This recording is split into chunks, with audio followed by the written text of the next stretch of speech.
Hi guys. So today's video is going to be another funny 1-star reviews. For those of you that haven't seen this before, it's where I take a popular book or a series and one that is generally agreed upon to be pretty good or has a lot of really great ratings, and I find a lot of the negative ratings for them and I read the negative reviews to you guys. For today, I am going to be reading to you guys the negative reviews for Harry Potter. I honestly don't think it gets much more popular than that. Harry Potter is absolutely huge, and normally when I do these videos, I give you guys a brief synopsis of the book or the series in case you haven't ever read it. That way you can still watch the video and still laugh at some of the reviews. But I think it's pretty established what Harry Potter is. It's a boy who goes to a wizard school. Jumping right into it then, the first one says, can 35 million book buyers be wrong?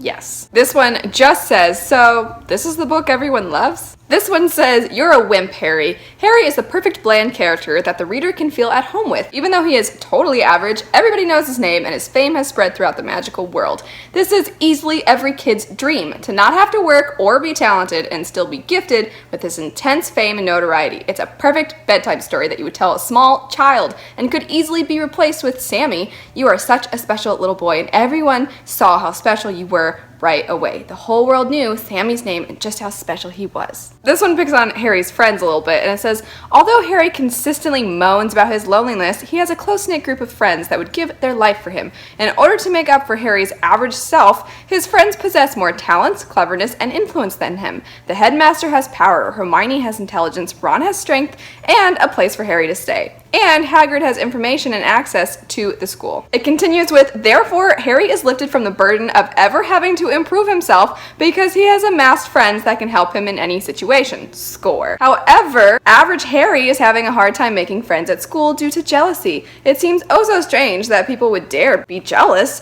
of a rich little magical famous Harry. In order to combat this jealousy, Harry easily discovers that he does have a hidden talent, flying a broomstick. It was locked in his DNA. Thanks, Dad. And this needed no training or experience to work perfectly. Now he has one claim to fame that the other kids can admire instead of being jealous of. Since he will fly on the Hogwarts team, he is now an asset to the student body. Yay, Harry. This one says, overall, the thing that bothered me the most is that Harry is basically the Paris Hilton of the magic world. He's an heir to a fortune, and he's well known for being famous, while being famous for being well known. He's not a particularly apt wizard, though he can ride a mean broom. But the whole reason for this continued life is because Voldemort and his minions haven't figured out that a mother's love might protect you from the most devastating spells. I think this next one might be my favorite one.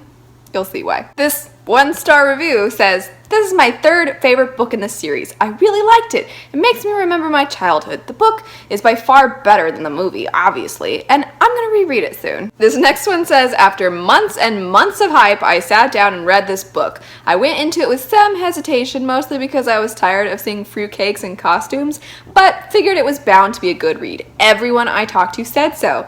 But all I kept thinking throughout the whole thing was, dear Lord, this harlot has ripped off books of magic right down to the effing owl. This one says, Harry Potter is like 50 Shades of Grey in the following ways. 1. The hype about the books is what sold the books. The books themselves suck. 2. The writing styles are horrific. 3. The plots are flimsy and meandering. And 4. The characters are one-dimensional and simplistic. They go on to say, both books are a testament to the overwhelming power of the insidious, and satiristness, I just made up a word, F-U, marketing machines in the US and the UK. This one says, I have read this book twice before and hated it both times. So what do? I give it a few years and a few hundred other children's young adult novels, then read it a third time to see if my opinion has changed. Nope, still hate it. This one says, DNF'd. I was bored to tears. It's definitely for kids, not adults, because it'll put you to sleep, unless you haven't grown up. Okay, this next review is hilarious, but I do feel like I need to preface it by saying, do you guys remember when,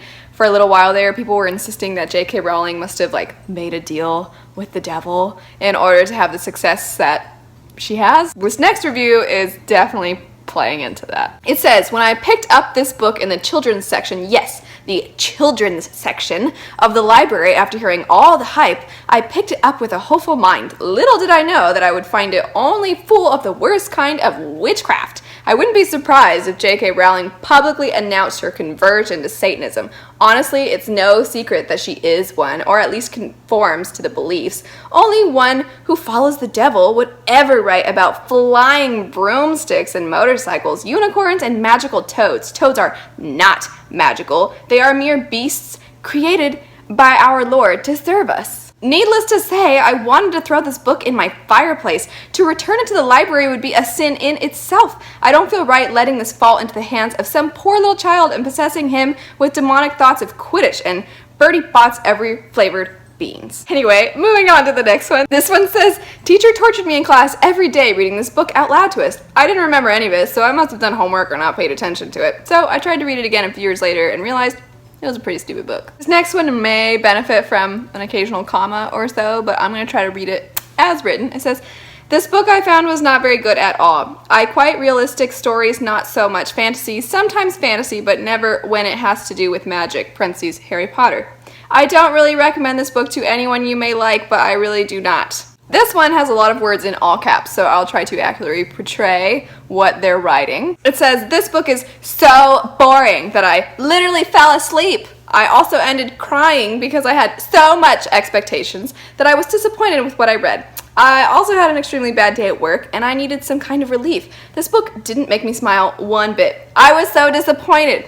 Also, one should never change the story's title, no matter what. With some of these, sometimes I only read a snippet of the review, other times I read the whole review. This is the entire 1-star review for the book. It says, not the original title. The original UK title is Harry Potter and the Philosopher's Stone. Why did the title even have to be dumbed down? This one says, I am infamous among my friends and relatives for my dislike of Harry Potter, and it has not won me any friends, let me tell you. I'm going to bet this review isn't exactly going to endear me to you, but I feel like my points need to be heard. Don't we all in the end? I don't, when all is said and done, hate this book, nor any of the others in the series. They're okay books. I wouldn't say they're amazing or that they changed my life or anything like that, but I enjoyed them well enough when I was younger. What annoys me, what drives me around the bend and makes me want to tear my hair out is the adoration with which people treat Harry Potter today. What annoys me is grown adults talking about how great these books are and how much they love the characters. Maybe I just don't understand it, but I feel like better characters, better plots, and more interesting narrative can be found elsewhere. It's not as if they're even the best books in their field, or at least that's my opinion. This one says, to anyone reading this, really long ellipses, I don't like Harry Potter. Something about wizards and magic bores me. I don't know why, but I just don't like it. I tried reading it and got through half, and then just said, why am I reading this? Sorry if this offended someone, but this is just my opinion. This person also wants you to know it's their opinion as they start the review with, in my opinion, and then they go on to say, I will never read the rest of the books or see the movies. To me, it is stupid and a waste of time. I mean, really, nerds with wands? This was dumb. Why is everyone so obsessed with it? This one says, a little orphan boy gets bullied by his aunt, uncle, teacher, and a scrawny blonde kid because his parents are dead. So he and his loser friends go find a rock using sticks and chess. This one's funny. It says SMH. Nothing like the movie. WTF. What happened to the ring? And why do they keep calling him Voldemort? It's Sauron. SMH. All this person wrote for their 1-star review of Harry Potter was, not a fan of fantasy. Why are you reading this book, man? This one says, long book, but a good book. I think Harry Potter is too high book level for me. When I read more books, I will come back to this.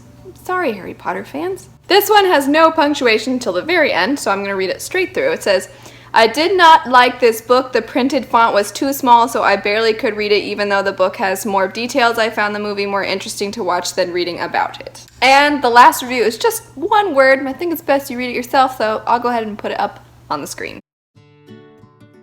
Anyway, that's it for my funny 1-star reviews for Harry Potter. Let me know if there are any other books or series you'd like me to do, any funny 1-star reviews for, and if you'd like to see more funny 1-star reviews, I will link the playlist for that in the description bar down below. Thanks so much for watching, have a great rest of your day, and I'll see you later. Bye.